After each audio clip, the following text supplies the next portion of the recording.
तो मस्त डोनट खा के मैंने वन पीस के तबाही और सुनामी वाले आर्क मरीन फोर्ट को देख लिया एंड अब बारी है पोस्ट वॉर आर्क की। मरीन फोर्ट आर्क में जो सुनामी आई थी उसके बाद जो लोगों का हाल हुआ था उसी के आफ्टरमैथ को ये वाला आर्क हमारे सामने रखता है, जो कि क्या रखता है आओ जानते हैं। लेकिन उससे पहले कांग्रेचुलेशन टू मी, मैंने वन पीस के 500 प्लस एपिसोड देख डाले हैं। मैंने अपनी वन पीस की आधी जर्नी को कंप्लीट कर लिया है भाई, मजा ही आ गया है। इसी बात पे नामी के पोम पोम की कसम इस वीडियो पे एक लाइक जरूर कर देना। तो वन पीस के इस वाले आर्क में जो मेरी एक्सपेक्टेशन थी, जो मैं देखना चाह रहा था, एडिटर साले सुधर जा, मैं देखना चाह रहा था पेन को, मैं महसूस करना चाह रहा था उस दर्द को जो लूफी को फील हो रहा है इसके मरने के बाद। आखिर लूफी कैसे अपने आप को संभालता है, लूफी आखिर कैसे रियलिटी को फेस करता है कि उसका भाई अब जिंदा नहीं है। मैं लूफी के उस इमोशनल एंगल को देखना चाह रहा था, लेकिन देखने को क्या मिलता है, एक लंबा रबड़ की तरह घिंचा हुआ लूफी और एस की बैक स्टोरी, जो कि भाई साहब टोटल 13 एपिसोड तो इसी में निकल जाते हैं। लेकिन क्या ये वर्थ था? तो बिल्कुल ही नहीं। इस बैक स्टोरी की देखो जरूरत तो जरूर थी, लेकिन उसे उतना लंबा करने की जरूरत नहीं थी कि लोगों को एकदम दर्द ही होने लगे और अंदर जाते ही आवाज आने लगे। एक मिनट में ये क्या बोल रहा हूँ, माफ करना, जोरों की तरह मैं भटक जाता हूँ। एस की बैक स्टोरी में अपने लूफी की एंट्री तब होती है जब गार्ड भी उसे दान ददान पायरेट के हवाले छोड़ देते हैं एस के साथ पलने के लिए और उसे बोलते हैं इसे सबक सिखाओ और साले को पायरेट मत बनने देना।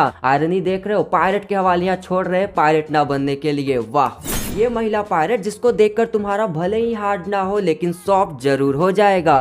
क्या ये क्या पक रहे हो मादर? दान ददान पायरेट भले ही अपने आप को ऊपर से हार्ड दिखाए कि वो लूफी और इसकी परवाह नहीं करती है, लेकिन अंदर से वो सॉफ्ट जरूर है जो कि उनकी परवाह करती है। जब एक एक करके लूफी और इस बड़े होके पायरेट बनने के लिए वहाँ से जाते हैं, तो वो देखकर दान ददान का दिल जरूर पिघलता है। वो इमोशनल जरूर होती है भले ही वो किसी को दिखाए ना। और इसी को लेकर एक काफी अच्छा होलसम सा इमोशनल मोमेंट मुझे देखने को मिलता है, which I really like about this Ace and Luffy back story arc. इस आर्क में हमें एस का एक दोस्त देखने को मिलता है, साबो, जो कि अपनी अमीरों की जिंदगी छोड़कर एस के साथ मिलकर पायरेट बनना चाहता है, जिसके लिए वो चोरी चकारी करके एस के साथ मिलकर पैसे कलेक्ट कर रहा है ताकि वो एक बहुत ही बड़ा सा शिप खरीद सके और उसमें अपनी पायरेट जर्नी को कंटिन्यू कर सके। But here's come the twist, जो अपना एस होता है वो अननोइंगली क्या बोल रहा हूँ, यस कम द ट्विस्ट, जो अपना एस होता है वो अनजाने में ब्लू जैम पायरेट्स के पैसे चुरा लेता है। इसके बाद एस और साबो के काफी बुरी तरीके से लग जाते हैं। वैसे इतना अजीब नाम कौन रखता है, ब्लू जैम पैरेट, सीरियसली।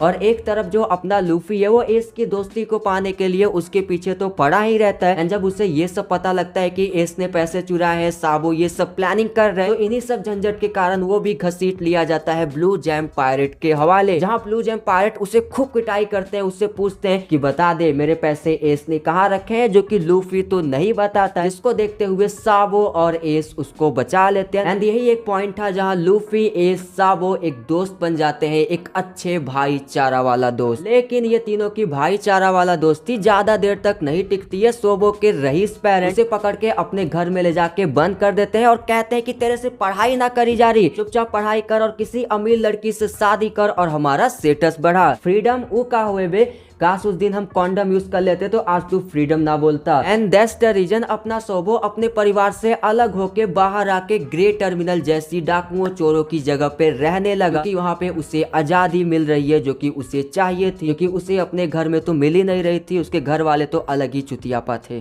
देखो सेलेस्टियल कितने बड़े मादल तोल होते हैं, वो तो हमने सबोडी वाले आर्क में देख ही लिया, जहाँ इस आर्क में सेलेस्टियल की नाजायज औलाद गोवा किंगडम के लोग भी उतने बड़े ही मादल तोल है। वो पूरे ग्रे टर्मिनल को आग लगा के एकदम राख करना चाहते हैं, वहाँ के लोगों को मारना चाहते हैं। सेलेस्टियल वहाँ पे आए गोवा किंगडम पे, और इसके लिए वो बहुत ही बेफिक्र होकर करते हैं, वो परवाह भी नहीं करते कि आखिर ग्रे टर्मिनल के लोग मरे या न मरे, उन्हें बस अपनी हैसियत को बनाए रखना है। जस्ट लाइक गवर्नमेंट, जब कोई बड़ा सा पॉलिटिशियन आता है तो जो रोड के किनारे कूड़ा फेंकने वाला रहता है वो पर्दे से ढक देते हैं उसे साफ करने की बजाय, और जब पॉलिटिशियन चल जाता है तो चीजें फिर से वही नॉर्मल हो जाती है। एंड ऐसा ही कुछ हमें यहाँ पे देखने को मिलता है, जो कि गोवा किंगडम के लोग ग्रे टर्मिनल टर्मिनल के साथ करते हैं। ग्रे टर्मिनल को मिटाने के लिए वहाँ पे आग ही लगा देते हैं ताकि सब मर जाए। एंड ये सभी चीज जब साबो को पता लगती है वो चाह कर भी कुछ नहीं कर पाता है, उसके हाथ में कुछ नहीं था कि वो वहाँ पे वो कर सके सिवाय रोने से। He felt really emotional about Ace and Luffy जो कि ग्रे टर्मिनल में फंसे हुए thanks to Bluejam pirate, लेकिन यहीं पे अपनी दान पैरेट आके उसे बचा लेती है। लेकिन साबो जब अपने पेरेंट्स के चंगुल से दोबारा बच के भाग रहा होता है उसे सेलेस्टियल मादल तोड़ मार देते हैं। यही एक पॉइंट था जहाँ लूफी और एस को रियलाइज होता है कि वो केवल ऐसे मस्ती करते हुए नहीं रह सकते, उनका एक दोस्त खो गया है, केवल पावरलेस होने के कारण हम ऐसे नहीं रह सकते। वो अपने आप को पावर अप करते हैं, लेवल अप करते हैं, अपने आप को ताकतवर बनाते हैं ताकि वो किसी और अपने को ना खो सके। और अब मुझे समझ में आता है कि आखिर लूफी इतना डेस्परेट क्यों था अपने भाई एस को बचाने के लिए। भले ही वो उसका भाई था लेकिन लूफी दोबारा से किसी और को, अपने इकलौते भाई को खोना नहीं चाह रहा था, जो कि सैडली वो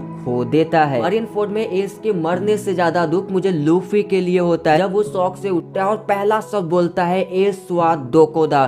भाई साहब मेरा उसी समय दिल पिघल जाता है। लूफी का कहा गया ये 3 सब छोटा जरूर है लेकिन इसका साउंड बहुत ही बड़ा है, जो कि आज मेरे दिल को दूसरी बार तोड़ा है, पहली बार तो उसी ने तोड़ दिया। यहाँ पे जिम्बे लूफी को समझाता है कि जो चला गया उसका दुख तो जरूर है लेकिन तुम्हें आगे भी बढ़ना है, तुम्हारे पास है उसकी तुम्हें परवाह करनी है, उसकी रखवाली करनी है। देन लूफी को रियलाइज होता है कि उसके नकमास उसके पास अभी भी है, इसकी वह परवाह करता है, वो उसकी परवाह करते हैं एक दूसरे की। यहाँ पे लूफी को रियलाइज होता है कि उसे जाना पड़ेगा सबोडी आइलैंड पे अपने नकमास से दोबारा रियोनाइट होने के लिए। But here's come the twist, जो अपना रेलिसान होता है वो लूफी को एडवाइस देता है कि अगर तुम सबोडी आइलैंड दोबारा गए तो तुम्हारा वही हाल होगा जो तुम्हारा पहले हुआ था, साथ में तुम्हारे दोस्तों का भी यही हाल होगा। यहाँ पे रेलिसान के एडवाइस पर लूफी जाता है दोबारा मरीनफोर्ड पे। एंड मैं शॉक हो गया था कि भाई दोबारा तू मरीनफोर्ड पे क्यों गया है। एंड वहाँ पे जाके वो एक स्पेशल मैसेज केवल अपने दोस्तों के लिए देता है, जो कि आखिर क्या था मुझे देखो समझने में उतना ही देर लगा जितना जोरो को डिकोड करने में। जोरो जब डिकोड करता है तभी मुझे समझ में आता है कि लूफी अपने दोस्तों को बोलता है कि तुम्हें 2 साल का इंतजार करना पड़ेगा मुझसे मिलने के लिए, तब तक तुम जहाँ पे हो वहीं पे अपनी ट्रेनिंग करो, अपने आप को ताकतवर बनाओ ताकि जब हम दोबारा मिल सके तो इस बार सबकी मार छूट देंगे। I mean, कहना तो यही चाह रहा था लूफी। देखो यहाँ पे आने वाला है टाइम स्किप, जिसके बारे में मैंने पहले से ही सुना हुआ था। फाइनली वो पल आ गया है जहाँ पे हमें 2 साल का टाइम स्किप देखने को मिलेगा एंड उसके बाद लूफी के नकमास अपना आएंगे। मैं यहाँ पे एक्साइटेड हूँ कि आखिर लूफी के जो नकमास है वो कैसे चेंज होके आते हैं, क्या कुछ बदलाव हमें इस बार देखने को मिलता है लूफी और उसके दोस्तों में। यहाँ पे देखो वन पीस का ये वाला आर्क काफी हद से ज्यादा इधर उधर कैरेक्टर के मूवमेंट्स को दिखाता है, जो कि I felt really unnecessary but I am damn sorry. अपने ओडा सेंसेई यहाँ पे बेस तैयार कर रहे हैं आगे किसी बड़ी स्टोरी का, किसी बड़ी चीज को सेटअप कर रहे हैं जो कि हमें आगे ही देखने को मिलेगा। वो क्या होगा देखो वन पीस की इसके आगे की क्या स्टोरी होने वाली है, इसको लेकर मेरे पास कुछ भी स्पॉइलर नहीं है, तो इसके आगे जो भी स्टोरी होगी उसको लेकर मैं फ्रेश माइंड से ही देखूंगा, उसको लेकर मेरा पहला ही एक्सपीरियंस होगा, बिल्कुल ही फ्रेश प्योर वर्जिन। ओवरऑल ये वाला आर्क मुझे लूफी के पेन को महसूस जरूर करवाता है, बट उससे ज्यादा दान पायरेट्स का गार्ड को मारना इमोशनली मेरे लिए काफी ही ज्यादा इमोशनल था। I really felt emotional they thanks to backstory, जो कि लंबी तो जरूर थी लेकिन एक होलसम कॉमेडी के साथ भरी हुई थी। दैट्स इट गाइस, अगर ये वाला वीडियो पसंद आया हो तो प्लीज यार इस वीडियो को एक लाइक एंड शेयर और चैनल को सब्सक्राइब जरूर कर लेना। और हमारे सारे सोशल मीडिया का लिंक तुमको नीचे डिस्क्रिप्शन बॉक्स में मिल जाएगा, प्लीज वहां पे जाके मुझे थोड़ा सा फॉलो जरूर कर लेना। तब तक के लिए बाय बाय।